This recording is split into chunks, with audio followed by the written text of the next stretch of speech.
তার মানে তুই চাচ্ছিস ওই মানুষটা তোর সামনে আসুক? আমি চাই সে আরো অনেকদিন আড়ালে থাকুক। আমি তাকে দেখার জন্য, তার বুকে মাথা রাখার জন্য ব্যাকুল হয়ে যেতে চাই।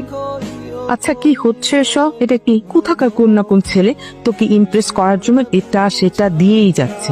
দিয়ে গেছে দারোয়ানের কাছে, তাও এক চালাকে দিয়ে। সহ্য ভয়ঙ্কর।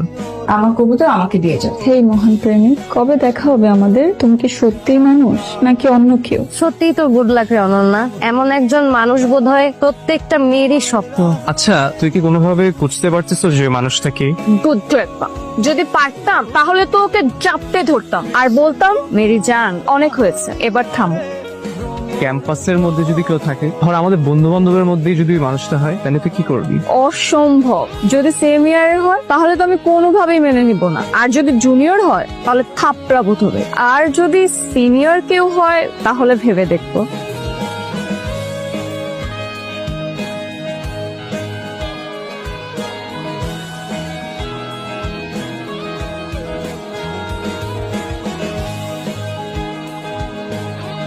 আমি না আসলে বুঝতেছি না, আমি কিভাবে অনন্যরে বুঝাবো যে আমি সেই মানুষটা। আমি কিভাবে ওর সামনে গিয়ে দাঁড়াবো? টাকার উপর টাকা চড়াইতেছো, ওই মেয়ের পিছনে সময় নষ্ট করতেছো, তো তুমি তার বুঝতে দিবা না যে তুমি তার সেই মানুষ?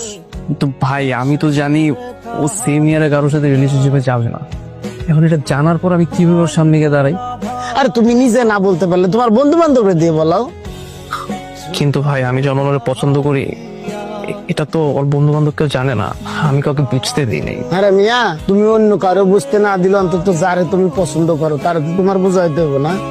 আকারে ইঙ্গিতে যেমনি হোক তোমার তার বোঝানো লাগবে না?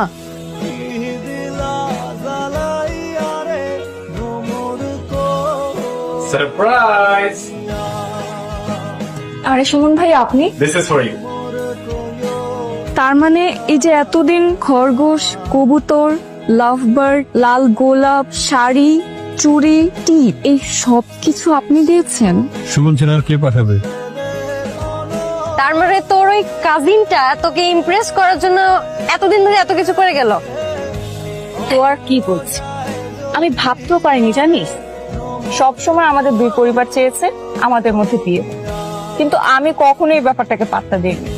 আমার মনে হয়েছে যে ছেলে ছোট থেকে দেশের বাইরে বড় হয়েছে সে হয়তো আমাদের দেশের সংস্কৃতি, আমাদের নিজেদের কালচার এসব ভুলে গেছে।